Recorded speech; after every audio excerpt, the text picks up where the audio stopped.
Friends మీరు తమిళ్లో చూసింది నిజమే. ఇప్పుడు పంచాయతీ మొత్తం అదే ఉందన్నమాట. ట్విట్టర్ ఓపెన్ చేసినా, ఫేస్బుక్ ఓపెన్ చేసినా, ఇన్స్టాగ్రామ్ ఓపెన్ చేసినా ఒకళ్ళేమో సలారే గొప్ప అంటారు, ఒకళ్ళేమో పెద్ద ట్రయలరా గొప్ప అంటారు, ఇంకొకళ్ళేమో అసలు ఈ డ్రాగన్ దీని ముందు దేదీ పనికి రాదని చెప్పి ఇంకా కొంతమంది అంటారు. ఆబ్వియస్లీ ఎవరి ఫ్యాండమ్స్ వాళ్ళకి నచ్చుతాయి అనమాట. ఇప్పుడు ఎన్టీఆర్ అభిమానులు ఏమంటారు, డ్రాగన్ మించింది లేదురా అంటారు, వాళ్ళకి అర్థం కాకపోయినా.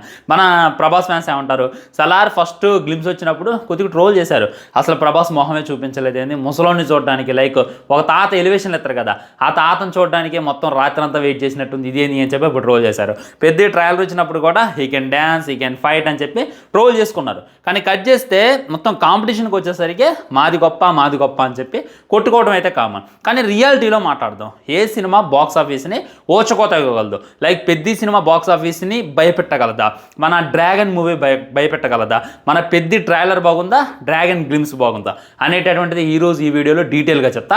ఫైనల్లో మీకైతే సలార్ టచ్ ఇచ్చేటటువంటి ప్రయత్నం కూడా చేస్తా. సలార్కి వీటికి కంపారిజన్ చేస్తే నా జెన్యూన్ ఒపీనియన్, నన్ను బాగా ఏది సాటిస్ఫై చేసింది, సలార్ గ్లిమ్స్ సాటిస్ఫై చేసిందా, పెద్ద ట్రైలర్ సాటిస్ఫై చేసిందా, డ్రాగన్ గ్లిమ్స్ సాటిస్ఫై చేసిందా అనేటటువంటిది ఫైనల్లీ నేనైతే నా ఒపీనియన్ చెప్పేటటువంటి ప్రయత్నం చేస్తా. వీడియో అయితే చివరిదాకా చూసేటటువంటి ప్రయత్నం చేయండి. ఇందాకలే ఒక వీడియో చేసిన అనమాట, మీరు ఐ బటన్ అయితే ఎన్ స్క్రీన్లో చూడండి ఉంటుంది.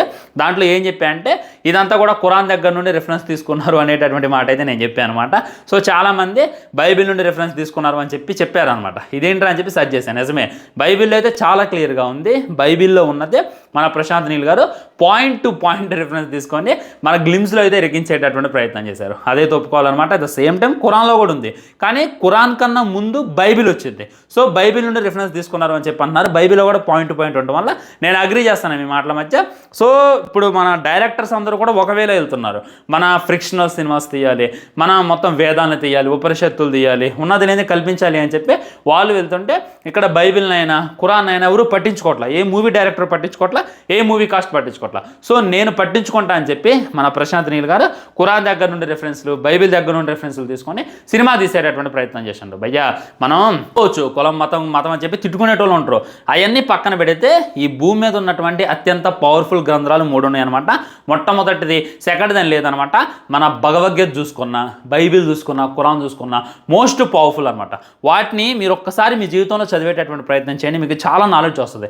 నేనైతే దీన్ని అగ్రీ చేస్తా. సో మన ప్రశాంత్ నీల్ గారు ఇటు ఖురాన్ని చదివిండు, అటు భగవద్గీతను చదివిండు, ఇటు బైబిల్ని చదివిన తర్వాత ఆయనకంటూ ఒక క్లారిటీ వచ్చింది. వచ్చి రేంజ్లో సినిమాలు చేస్తున్నాం అని చెప్పి ఇంకా క్లారిటీగా చెప్పొచ్చు. మన సలార్ సినిమా మొత్తం కూడా మన కాటెరమ్మ రిఫరెన్స్లు అయినా, at the same time Prabhas అన్న కాటెరమ్మ రాలేదు కానీ బదులుగా కొడుకును పంపించిందమ్మా, రాక్షసుడు రిఫరెన్స్లు, అవన్నీ కూడా మన వేదాల నుండి ఉపనిషత్తుల నుండి తీసుకున్నటువంటి రిఫరెన్స్లు. సో ఈరోజు ఈ డ్రాగన్ గ్లిమ్స్లో చూసుకున్నట్లయితే ఇవన్నీ కూడా బైబిల్ నుండి తీసుకున్నటువంటి రిఫరెన్స్లు చాలా అంటే చాలా ఉంటుంది అనమాట. సో నాకు ఒక ఒపీనియన్ చెప్పాలి అని అంటే డ్రాగన్ గ్లిమ్స్ అనేటటువంటిది నాట్ జస్ట్ ఏ గ్లిమ్స్, అది దాని వరల్డ్ బిల్డింగ్ అయినా ఒక పెద్ద మహాసముద్రం అని చెప్తాను అనమాట. ఫస్ట్ చూసుకున్నట్లయితే ఆఫ్ఘనిస్తాన్ గోల్డెన్ ట్రేడింగ్ కంపెనీ అనేటటువంటిది మనకు చూపించారనమాట. వాళ్ళైనా మన గోల్డెన్ ట్రయాంగిల్ ట్రేడింగ్ కంపెనీ అనేటటువంటిది చూపించారు. ఈ రెండింటికి ఇప్పటిదాకా మనకి ఆఫ్ఘనిస్తాన్లో ఉన్నటువంటి విలన్ల గురించే పరిచయం చేశారు. సో గోల్డెన్ ట్రయాంగిల్ కంపెనీ ఉంది, దానికి సంబంధించినటువంటి విలన్లు ఇంత మట్టికి చూపించలేదు, ఒక్క విలన్ చూపించట్లేదు. సో దీన్ని బట్టే మన ఎన్టీఆర్ అన్న డ్యూయల్ రోల్ వేయొచ్చు అనేటటువంటిది కూడా నాకైతే అనిపిస్తుంది అనమాట. ఇప్పుడు ఈ విధంగా కనపడేది మన ఎన్టీఆర్ అన్న లైక్ లీన్ అయ్యి మొత్తం లీన్ బాడీ చేసుకొని నరాలు కనపడకుండా బనీన్ మీద ఉంది ఏదైతే ఉందో మొదటి ఎన్టీఆర్. ఆల్రెడీ మనకు ఒక ఫస్ట్ లుక్ రిలీజ్ చేశారు, బుగ్గలతో ఉంటాడు అనమాట, చాలా అంటే చాలా యూనిక్గా ఉంటాడు. అదే సెకండ్ ఎన్టీఆర్ అనుకోవచ్చు. సో అక్కడ గోల్డెన్ ట్రయాంగిల్ కంపెనీ కోసం పోరాడేటటువంటిది ఒక ఎన్టీఆర్, ఇక్కడ చూసుకున్నట్లయితే ఇంకొక ఎన్టీఆర్. సో వాళ్ళిద్దరిలో డ్రాగన్ ఎవరు అనేటటువంటిది పెద్ద పోరుగా ఉండబోతుంది అని చెప్పి నేనైతే అనుకుంటున్నాను అనమాట. ఈ విధంగా స్టోరీ ఉండొచ్చు అని చెప్పి మనమైతే అనుకోవచ్చు. సో ఇవన్నీ పక్కన పెట్టి వీటన్నిటిని కంపారిజన్ చేసేటటువంటి ప్రయత్నం చేద్దాం. ఫస్ట్ పెద్ద ట్రైలర్ దగ్గర నుండి మొదలెడతాను నేను. పెద్ద ట్రైలర్ నాకు నచ్చింది భయ్య. దాంట్లో నచ్చకపోవడానికి ఏముంది, మీకు అర్థం కొద్దిగా డెప్త్ ఆలోచిస్తే మీకే అర్థమవుతుంది అనమాట. కాకపోతే ఏంటంటే మన బుచ్చిబాబు గారు చేసినటువంటి మిస్టేక్, ట్రైలర్ కటింగ్ ఆయన చేయాల, ఎవరో చేతిలో పెట్టిండు అనమాట. అలా కాకుండా జస్ట్ 2 minutes ట్రైలర్ కట్ చేసిన, 2 minutes and 50 seconds trailer cut చేసిన, 2 minutes and 30 seconds trailer cut చేసినా కానీ బాగుండేది. కానీ ఆయన ఏం చేసిండంటే మరి ఎవరి చేతిలో పెట్టిండో తెలియదు, సినిమాని మొత్తాన్ని అందులోనే చూపించేటటువంటి ప్రయత్నం చేస్తున్నారు. నేను ఆల్రెడీ మీకు స్టోరీ చెప్పా కదా, సినిమా స్టోరీలో అనేటటువంటిది చాలా అంటే చాలా సింపుల్. ఒక కొండ ప్రాంతం, ఆ కొండ మీదగా ట్రైన్ ప్రయాణిస్తూ ఉంటుంది, కానీ ఆ ట్రైన్ అయితే అక్కడ ఆగదు. ఎందుకు ఆగదంటే అక్కడ స్టేషన్ లేదు. సో అక్కడ ఎలాగైనా సరే స్టేషన్ కట్టియాలి అని చెప్పి మన జగపతి బాబు గారు అలియాస్ మన పెద్ది వాళ్ళ నాన్న బాగా అంటే బాగా కష్టపడుతాడు, బాగా అంటే బాగా తపన పడుతాడు. మీరు కొన్ని రెఫరెన్స్లు చూడొచ్చు. పెద్ది అంటే పట్టాలని కాల్చేస్తున్నారు అనమాట. సో మా ఏరియాలో ఆగనటువంటి ట్రైన్ మా ఏరియాలో నుండి ఎందుకు వెళుతుంది అనేటటువంటిది వాళ్ళు చూపించేటటువంటి ప్రయత్నం ఇదనమాట. స్టోరీ లైన్ ముందే రివ్యూ చేసేసారు. ఫస్ట్లో జగపతి బాబు గారు ఆపండి అనేటటువంటిది చెప్పడం, ఆ తర్వాత మట్టి చర్యలు కొండ చర్యలన్నీ కూలి చాలామంది చచ్చిపోవడం. ఏంటంటే వాళ్ళు వేరే వేరే ప్రాంతాల దగ్గర నుండి వెళ్తుంటే వాళ్ళంతా కూడా చనిపోతున్నారు. అలా ఎవడో చనిపోకూడదు. వైద్యం కోసం వెళ్ళి చనిపోతున్నారు, విద్య కోసం వెళ్ళి చనిపోతున్నారు, పని కోసం వెళ్ళి చనిపోతున్నారు. అలా ఎవడు చనిపోకూడదు. మా ఊరిలో రైలు ఆగాలి, మా ఊరిలో స్టేషన్ పెట్టాలి అనేటటువంటిది ఆయన ముఖ్య కాన్సెప్ట్. ఇదే మనం ఆకాశమే నీ హద్దురాలో చూడవచ్చు. వాళ్ళ నాన్న కూడా ట్రైన్ కోసం రాసి రాసి రాసి రాసి పాపం చనిపోతారు అనమాట. అదేవిధంగా మన జగపతి బాబు గారు కూడా చనిపోతారు. సో వాళ్ళ నాన్న పోరాడి చేయలేందే మనోడి ఆట ఆడి చేయాలి అని అనుకుంటాడు అనమాట. సో ఒలింపిక్ దాకా వెళ్ళాలి అది ఇది అని అనుకుంటాడు. ఇదంతా కూడా నేను ఆల్రెడీ ఇంకో వీడియోలో చెప్పేసా, మీరైతే వెళ్ళి చెక్ చూడొచ్చు. సో ఇక్కడ చేసినటువంటి మిస్టేక్ ఏంటంటే మొత్తాన్ని రివీల్ చేసేసారు. సినిమా స్టోరీ లైన్ ఏంది, సినిమా కాన్సెప్ట్ ఏంది అనేటటువంటి ఫుల్ ఫ్లెడ్జ్డ్గా రిలీజ్ చేసేటటువంటి ప్రయత్నం చేస్తారు. అలా రిలీజ్ చేయకుండా కొన్ని గోప్యంగా ఉంచాల్సిన సిచ్యువేషన్ ఉంది.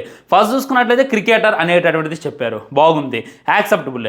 తర్వాత కుస్తీ ఫైటర్ అనేటటువంటిది చెప్పారు. అసలు యాక్చువల్లీ ఇది డైరెక్ట్గా సినిమాలో మనకి చూపించినట్లయితే నెక్స్ట్ లెవెల్ ఉండేదన్నమాట. దాన్ని చూపించాల్సిన అవసరం లేదు. కానీ పెహల్వాన్ అని చెప్పి రిలీజ్ చేయడం మనకి చూపించడం వల్ల కొద్దిగా డిసప్పాయింట్మెంట్ అక్కడతో అనిపించింది. ఆ తర్వాత ట్రైలర్ కట్ చేస్తే ఓకే క్రికెటర్ అంటున్నాం, కుస్తీ ఫైటర్ అంటున్నాం, రెండు బాగానే ఉంది, అంతకుమించి సెకండ్ వద్దు. మళ్ళీ కట్ చేస్తే రన్నర్ అంటున్నారు. ఇది కొద్దిగా అది కామెడీగా అనిపించింది అనమాట చాలామందికి. అందుకే దానికి నచ్చక చాలామంది ట్రోల్ చేస్తున్నారు అనేటటువంటిది మెయిన్ పాయింట్ అని చెప్పి మనమైతే గుర్తుంచుకునేటటువంటి ప్రయత్నం చేయాలి. ఇక్కడ బుచ్చిబాబు గారు రెగ్యులర్ రొటీన్ స్టోరీ చెప్తాను అనేటటువంటిది సెకండ్. అది సినిమా రిలీజ్ అయ్యాక మనం మాట్లాడుకుందాం. మెయిన్ ఇప్పుడు మాట్లాడుకోవాల్సింది ఏంటి, ఓన్లీ క్రికెటర్ కుస్తీ ఫైటర్ అనేటటువంటిది చూపించి దాని మధ్యలో ఎమోషన్ని క్యారీ చేసి ఒక నీట్ ట్రైలర్ కట్. ఉదాహరణకి మన రంగస్థలం ట్రైలర్ కట్ ఉంటుంది, ఎలా ఉంటుంది, వేరే లెవెల్ ఉంటుంది. స్టోరీని ఏమాత్రం రివీల్ చేయకుండా హడావుడిగా వెళ్ళిపోద్ది. పుష్ప 2 ట్రైలర్ కట్ ఉంటుంది, అదే రేంజ్లో ఉంటుంది, అది కూడా నీట్గా ఉంటుంది అనమాట. స్టోరీ ఏమాత్రం రివీల్ కాదు. అదేవిధంగా ఈ ట్రైలర్ స్టోరీ మొత్తం రివీల్ అయిపోతుంది. దానివల్ల ఆడియన్స్ కొద్దిగా రామ్ చరణ్ అన్న ఫ్యాన్స్ కొద్దిగా డిసప్పాయింట్ అవ్వడం మనమైతే చూడొచ్చు అనమాట. కానీ అలాంటి మనాదేం పెట్టుకోమాకండి. సినిమా రిలీజ్ అయ్యాక దాని దమ్మేంది అనేటటువంటిది అర్థమైంది. మనం కవర్ని చూసి లోన బుక్ని అంచనా వేయలేం, అదేవిధంగా ట్రైలర్ని చూసి లోన ఉన్నటువంటి సినిమాని అసలుగా అంచనా వేయలేం. ఖచ్చితంగా ఎమోషనల్ ట్రాక్ ఉంటుంది. ఒక కుస్తీ ఫైటర్గా మారిన, ఒక క్రికెటర్గా మారిన, ఒక రన్నర్ లాగా మారిన, ఒక కూలోలాగా మారిన, ఒక లవర్ బాయ్లా మారిన, ఒక డాన్సర్లా మారిన, దాని వెనక ఏదో ఒక ఆసక్తికరమైనటువంటి సంఘటన ఉంటుంది. ఆ విధంగా మారడానికి ఒక ఎమోషనల్ సీన్ ఉంటుంది. దానైతే ఖచ్చితంగా మన బుచ్చిబాబు గారు మనకు చూపిస్తారు అనేటటువంటి నమ్మకం అయితే నాకుంది. జస్ట్ హోప్ని అయితే మీరు వదులుకోమాకండి. ఇవాళ ఎంత భయ్యా 20th, ఇంకా ఎగ్జాక్ట్లీ మనం 14 డేస్లో అయితే సినిమా చూడబోతున్నాం. చూసిన తర్వాత మీరు వచ్చి నాకు కింద కామెంట్ చేస్తారు. చాలామంది ఏమైనా కామెంట్ చేస్తున్నారంటే పెద్ద ట్రైలర్కి ఓ హైప్ ఇచ్చావు నువ్వు, ఏమి లేదు ఏం ఉండాలి మీకు.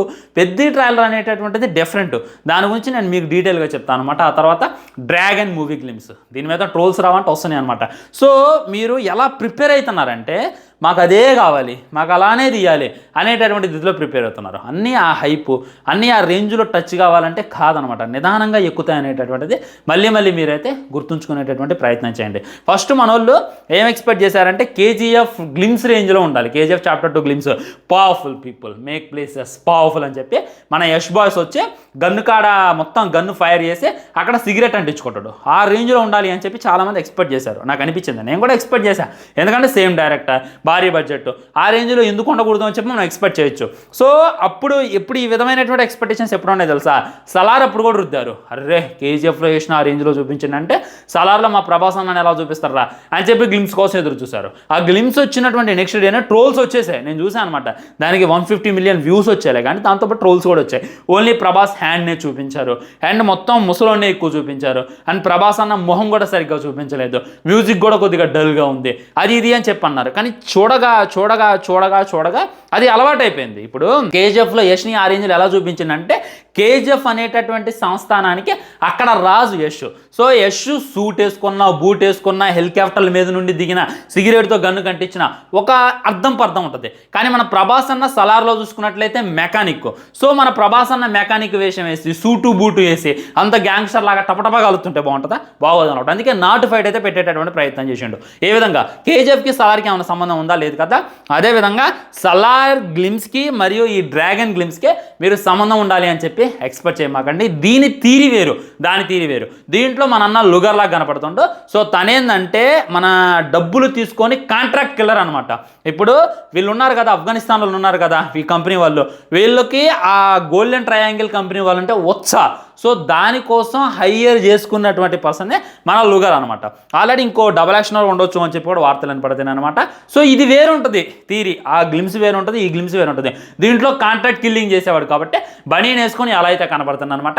మనిషి చూడగానే బక్కగా నాజుగ్గా ఉన్నాడు, ఈడేం చేయగలరా అనేటటువంటి తీరి నుండి ఈడు చెయ్యగలరా అనేటటువంటిది పుట్టించడం ఆయన మెయిన్ తీరి అని చెప్పి గుర్తుంచుకోండి. సో కంపారిజన్ చేయమాకండి. బాహుబలితో త్రిబులార్ని కంపారిజన్ చేస్తా, మగధీరాతో బాహుబలిని కంపారిజన్ చేస్తా అంటే ఎంత రంగో. ఈ కేజీఎఫ్తో సలార్ని కంపారిజన్ చేయడం, సలార్తో ఈ ఎన్టీఆర్ నీళ్ళు డ్రాగన్ గ్లిమ్స్ కంపారిజన్ చేయడం కూడా అంతే రాగని చెప్పి మళ్ళీ గుర్తుంచుకునేటటువంటి ప్రయత్నం చేయండి. ఫైనల్లీ నాకు పెద్ద ట్రైలర్ నచ్చిందా, మన డ్రాగన్ గ్లిమ్స్ నచ్చిందా అంటే పెద్ద ట్రైలర్ కన్నా డ్రాగన్ గ్లిమ్సే బాగుంది. ఇదైతే నేను హానెస్ట్లీ చెప్తాను ఫ్రెండ్స్.